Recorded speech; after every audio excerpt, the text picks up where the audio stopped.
څلور لسیزې وشوې خو د افغان کډوالو درد نه ختمیږي.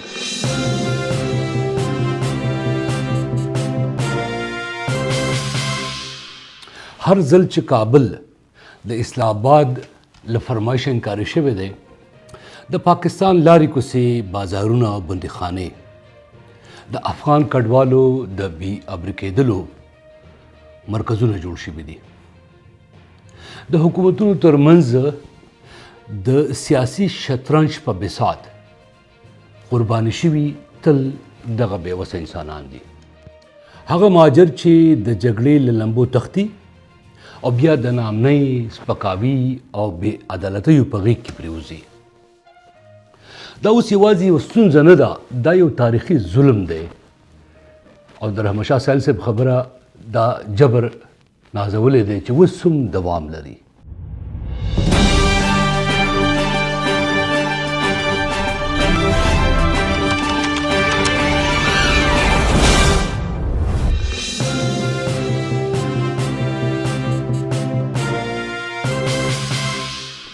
په تېرو 20 کلونو کې ما په لسګونو وارې داسې ریپورټونه جوړ کړل چې په پاکستان کې افغان کډوال ونیول شول، بې ابرو شول او بیرته ورولېږل شول. په دې خبرونو کې یو خبره ډیره غیر معمولي او شریکه ده او هغه دا ده چې کله هم په کابل کې د اسلام آباد کوم فرمایش ته ناویل شوي دي، یعنی اسلام آباد له کابل څخه غوښتي دي او هغه ورته انکار کړی دی یا په جزوي توګه انکار کړی دی، نو بیا ناڅاپه د کډوالو خلاف پاکستانیان کوتکونه راخلي. گویا افغان کډوال د پاکستان د ترخ په جیب کې پرته داسې قسمت پوڼۍ ده چې تل یې د خپلې خوښې انعام راوباسلی دی. دا ځل هم پاکستاني چارواکو د افغان کډوالو په زور د ایستلو په وخت حیرانوونکې سرغړونې کړي دي. دغه سرغړونو کې د دوی سره ناروا چلند شوی دی، په ناقانونه توګه نیول شوي دي او د دوی شخصي ملکیتونه ویجاړ شوي دي یا لوټ مار ورسره شوی دی. په مطبوعاتو کې به تاسو کتلي وي چې په لاهور کې ځای په ځای دا هو ملکیتونه چې دي هغه لوټل کېږي او بیا له دوی څخه پیسې هم اخیستل شوي دي. دا هغه ټکي دي چې زه یې نه وایم، بلکې دا ټکي تاسو کتی شئ په مطبوعاتو کې چې د ملګرو ملتونو د بشري حقوقو لوی کمشنر ولکر تورک وایي په دغه معامله سخت اندېښمن دی. هغه هم دا فکرمندي ښودلې ده چې دا ډول چلند د نړیوالو قوانینو په ځانګړي ډول د یو ټکی د استعمالي نان ریفالمنټ، یعنې دا د هغې خلاف ورزي ده. نان ریفالمنټ څه ته وایي؟ یعنې د کډوالو یا پناه غوښتونکو په جبري توګه بیرته ستنول هغه هیواد ته یا سیمې ته چې دوی پکې یا خو نیول کېدی شي یا د نورو سختو انساني حقونو د سرغړونې سره مخ کېدی شي او دا قوي خطر هغو ته هلته موجود وي. نو ترک وایي پاکستان ته چې د کډوالو د ستنولو پروسه دې سم د ټکه وځنډوي او بیا دغه خبرونه چې سرغړونې پکې شوي دي د دې پلټنې وشي. اوس راځئ د دې تصویر هر اړخ وګورو. پاکستان کې څه کېږي او بیا په تېرو 20 کلونو کې له ښاغلي کرزي ونیسه، له ښاغلي غني څخه تر پورې او بیا تر طالبانو پورې چا څه کړي دي. راځئ په لومړي ځل پوره قصه واورو. هم دا زه فکر کوم چې زړور جرنالیزم دی او دا د دې تقاضا ده او هم زه دې ته آرویزم وایم. نننی بیکاسټ هم دغه پیچلې موضوع هر اړخیز تحلیل وړاندې کوي.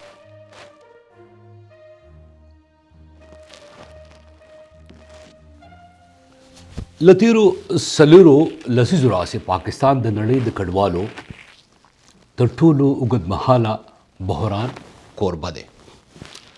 د شوروي یرغل، کورنیو جګړو، طالبانو او اوس بیا د طالبانو دویم ځل واک ته رسېدو په وجه په میلیونو افغانان پاکستان ته مهاجر شول او دا کډوال اوس د سیاسي فشار، اقتصادي ستونزو، قانوني او ټولنیز نابرابرۍ ښکار دي. که لږ تاریخي شالید ته لاړ شو نو په 1980 کې د شوروي اتحاد د یرغل وروسته پاکستان ته د افغان کډوالو لومړۍ لویه څپه تللې وه او هم دغه سره سم د امریکا، سعودي عرب او بیا د نورو لویدیځو هیوادونو څخه پاکستان ته د ډالرو د کندوانو موره خلاصه شوې وه. دغه کډوالو ته نږدې 11 لسیزه یعنی تر 1980 پورې د افغان جهاد د اسلامي ورورولۍ چتر لاندې د مجاهدینو په سترګه کتل کېدل. پاکستانیانو په دغه وخت کې ځانونه د مدینې د انصارو سره تشبیه کول. ما ته د کراچۍ د بینوري ټاون د مدرسې نه ونیسه تر د صدر بازاره او بیا د برنس روډ له چاپخانو واخله تر د ډیفینس د علیشانه بنگلو پورې په دیوالونو د افغان مجاهدینو قد عدم تصویرونه اوس هم یاد دي. جنرال حمید ګل صاحب چې زیاتره افغانان یې پیژني، ما په یو اخبار کې کار کوم، د هغې نوم روشن پاکستان څه د هغې مدیر وم او په چکلاله کې ورسره ما یو مرکه کړې وه. په هغې مرکه کې ما ته ویلي وو وایي دا د اسلام عظیم زامن د پاکستان د حفاظت فولادي دیوالونه دي. پاکستان ته بیا د کډوالۍ دویمه څپه په 1996 کې د طالبانو د واکمنۍ په وخت شروع شوه. په درېیم ځل د لړۍ په کال 2023 کې د امریکا په مشرۍ کې د القاعده خلاف د ناټو د جګړې وروستو او په څلورم ځل په کال 2023 کې په 15 د اګست د طالبانو د بیا واکمنۍ پس طالبانو 2 ځله واک نیولی دی او دواړه ځله یې د امن، د قیام او د اسلامي نظام په ځای کولو دعوې کړي دي. خو حیرانونکي ټکی پکې دا دی چې په میلیونو افغانانو نه خو د دوی په اسلام او نه په امن کې ځانونه محفوظ ګڼلي دي. ځینې مبصرین وایي اروپایي هیوادونو که ویزې ورکول شروع کړل نو په کندهار کې به بیا د محترم ملا هیبت الله خزاده صاحب او د هغه د یو څو وفادارو محافظونو پرته یو تن هم پاتې نه وي. یعنی ټول خلک بل افغانستان وځي او امن او اسلام به بیا د یو څو پاتې مولیانو میراث وي. اوس راځي چې د کډوالو شمیر او د دې تاریخچه لږه وګورو چې دا څونه تعداد کې دي په پاکستان کې. د کال 2040 د پای پورې پاکستان کې شاوخوا 1.3 یا 14 میلیونه وبخئ 1.14 لکه خواوسا رجسټرډ چې یونیسیار سره رجسټرډ وو افغانان وو. د دې ترڅنګ 1 میلیون نور افغانان د افغاني تابعیت لرونکي ACC کارډ ورته وایي اندازن شمیر ښایي چې تر 1.5 میلیون پورې نور افغانان هم دغه وو، بیا 1.5 میلیون نور غیر رجسټرډ وو او له قانوني اسنادو پرته ژوند کوو. اوس که قانوني وضعیت ته وکتل شي په پاکستان کې نو پاکستان د کډوالو د 1900 چې کوم د 51 نړیوال کنونشن دی او د 1928 کوم پروتوکول لاسلیک کوونکي هیوادونه دي پای کې پاکستان نه دی شامل. پاکستان دغه لاسلیکونه نه دي کړي. هم دا وجه ده چې افغان کډوال په پاکستان کې د قانوني پناه غوښتونکو حیثیت نه لري. به یونیسیار همکاري دا یو دته یو کارډ ورکول کېږي، POR کارډ ورته وایي، د ثبوت کارډ یا پروف آف رجسټریشن. او دا هغه کارډ دی چې دوی ته د افغان کډوالو چې کوم موقتي یا وقتي توګه باندې ساتنې حق وي هغه ورکوي. خو د دې علاوه چې بیا کوم غیر رجسټرډ کډوال دي دا د هر ډول قانوني ساتنې محروم وي. دې کې بیا د دوی تعلیم، روغتیا او کار حقونه دا چې کله داسې وي نو دا محدودوي، دې ته دا نه وي حاصل. بیا د بیا ستنولو یو پروسه په پاکستان کې اوس چې کوم شروع شوه دا په 2014 کې اصل کې شروع شوې وه. پاکستان په افغان کډوالو فشار زیات کړ چې بیرته د افغانستان ته لاړ شي او په دې کې بیل پړاوونه وو. تاسو ته به یاد وي چې په زوره به د اخراج کېده یا به لیږل کېدل، نیول کېدل به زور جبر ورسره کېده، ویرول کېدل، چاپې پیوال کېدې. بیا په 2023 او 2024 کې پاکستان یو پریکړه وکړه چې غیر قانونه افغانان باید اخراج شي، یعنی له افغانستانه بیرته ولېږل شي چې له امله یې لسګونو زره افغانان په زوره بیرته ولېږل شول. په دې کې امنیتي تورونه او سیاسي تبلیغات داسې کېدل چې افغانان کډوال چې دي په هغه تور دا و چې ګواکې دوی په جرمونو کې یا ترهګرۍ سره چې کوم دهشتګردي ده پای کې دی تعلق دی. خو تر اوسه پورې یو شواهد ګواهي چې دا یا داسې کوم تورونه چې د هغې ثبوت نه دی ورکړی شوی دا ټول بې بنسټه دي. برسېره پر دې افغان کډوال د سیاسي تبلیغاتو قرباني شوي دي او ډېر ځله د داخلي ناکامه یو پړه په دې اچول شوې ده. اوس به راشو د دې نه مخکې چې د لړکي کېدل څه پکار دي او په آخره کې ګویا څه تجویز سړی ورکولی شي وړاندیز کولی شي. د دې نه مخکې یو بل ټکی دی هغې کې د افغانستان مشرانو د کډوالو په هکله څه کړي دي په تېرو 20 کالو کې دې ته پام کوو. د افغانستان په تاریخ کې کډوالي تل یو ستغه انساني مسله پاتې شوې ده خو د پاکستان د افغان کډوالو خلاف د سختو ګامونو په وخت د کابل واکمنانو ځواب اکثره وخت له عملي اقداماتو واضح سیاست او ملي عزم څخه خالی معلومیږي.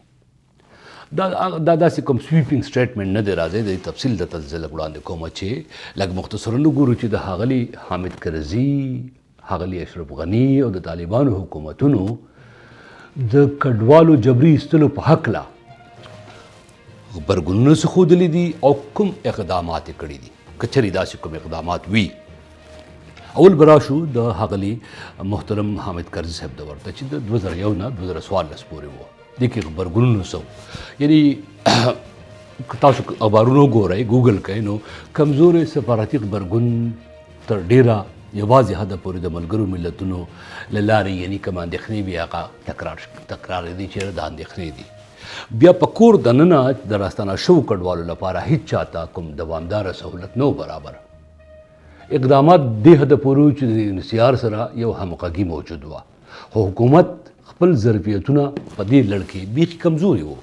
یعنې یو څو کیمپونه جوړ کړل خو دا کیمپونه هم داسې وو چې دا وخت سره سره ختم شو. په دې کې کوم سیسټمیټک پلان نه و بلکې داسې به لیدل کېدل چې کوم اضطراري تدابیر پورته کیږي او د بشري سیاست په ځای دا موضوع چې له عامو خلکو نړیوالو سره د همدردۍ کارېدو لپاره پورته کېده. بیا په څه راشو د اشرف غني صاحب دور ته کوم چې د 2014 نه 2021 پورې دی. په دې کې غبرګون چې دی هغه لږ بدل و. که تاسو وګورئ په 2014 کې چې کوم اخراج و نو غني دې عمل ته غیر انساني ټکی په لومړي ځل ویلی و او یو بل ټکی استعمال کړی سیاسي فشار وی دا دې وسیله دی ګرځي او د پاکستان د دریځ په مقابل کې البته نرم و خو نسبتا څرګند وښکاره کېدل. اقدامات یې څه کول د یو دغه جوړ کړو شهروند چارټر یا میثاق شهروندي په نوم باندې د یو پروګرام و که تاسو یاد وي. په دې کې عملي توګه البته د یو ناکام پلان و. یعنی د مهاجر وزارت چې و ځینې کمپاینونه یې شروع کړل او په دې موضوع چې کله ما په خپله هم کله د کډوالو د وزارت د مامورینو څخه بیا پوښتنې کولې نو ما محسوسول داسې چې په کابل کې دا موضوع مهمه نه ده او اراده هم داسې نه لیدل کېده چې کوم دوی غواړي چې دا کار وشي. قسم ښاغلي غني د کډوالو په هکله واضحه خطابونه کول یعنې په سر کې مو وویل خو شاید د کورنۍ فساد دومره و امنیتي بحران دومره سیوا و او سیاسي انزوا له امله اقدامات تل ناتکمیله پاتې شوي دي. نو د طالبانو حکومت ته که راشو دې ته د 2021 نه تر اوسه پورې چې کوم غبرګونونه دي په دې کې د 2023 او 2024 کې چې کوم جبري له پاکستان خلک ویستل کېدل نو د طالبانو ځینې مشرانو دې کار ته غیر اسلامي کار وویله. تاسو ته به یاد وي د مولا یعقوب صاحب بیان او داسې نورو. د نړیوالو لروري د همدردۍ حاصلولو هڅې وشوې. اقدامات پکې څه د کډوالو لپاره د فقط یو ارزي خیمې او کیمپونه جوړ کړل. تاسو ته به یاد وي چې د خیمو کې بیا د طالبانو چې کوم ډنډورچیان وو په سوشل میډیا باندې نو دغه خیمو داسې پرچار یې کوو گویا دوی کوم محلونه آباد کړي دي. البته ځینو په دغه کډوالو باندې بیا رشخندونه هم ملنډې هم پورې کولې. یعنی یو ټکی تاسو په سوشل میډیا وګورئ چې داسې به ورته چې لکه ګورئ پام کوه چې ګورئ جي ټکی به نه وایې او طالبان له یوې خوا نړیوال مشروعیت نه لري. اوس مسله دا ده او بلې خوا د دې کمزورې حکومت دی نو دی نشي کولی چې د کډوالو خیال وساتي. بس یو څه تبلیغاتي غبرګونونه وښیي هغه هم تر ډېره حده ارزښت یا د بنسټیز حل لپاره نه وي په غور ورته وګورئ او که دا وایي چې درې واړه حکومتونو د کډوالو ایستلو په معامله کې دا یا بې تفاوته پاتې شوي دي یا یې تشریفاتي غبرګونونه ښودلي دي نو بده به نه وي. یعنی اکثره اقدامات په دې درې واړو وختونو کې اضطراري وو، لنډمهاله وو، بنسټیزې سټراټیژۍ لکه د کډوالو قانون، د شمولیت میکانیزم یعنی دی په دې معاشره کې څنګه ور شامل کړی شي یا په اقتصادي نظام کې څنګه ورګډ کړی شي، داسې هیڅ قسمه یوه منصوبه هم تر اوسه پورې څوک نشي ښودی چې دوی جوړه کړې وي. اوس آیا دا سوال جایز دی؟ یعنی سوال به پرې ځای کې وکړو، پوښتنه به وکړو چې د کډوالو لپاره په کابل کې دایمي پالیسي ولې نه ده جوړه شوې؟ یوه داسې پالیسي، یوه داسې تګلاره چې د قانون سرشمېرنې او خدماتو یو پراخ میکانیزم ولري. یو بل سوال، آیا دا سوال هم مناسب دی؟ یعنی یو بله پوښتنه چې د ستانه شوو کډوالو د اقتصادي ادغام لپاره، د ورګډولو لپاره پروژې لکه د کار، روزنه، د کور جوړونې سکیمونه او د ځمکو ورکول وغیره ولې د کابل د واکمنانو په ترجیحاتو کې تر اوسه پورې نشته دی؟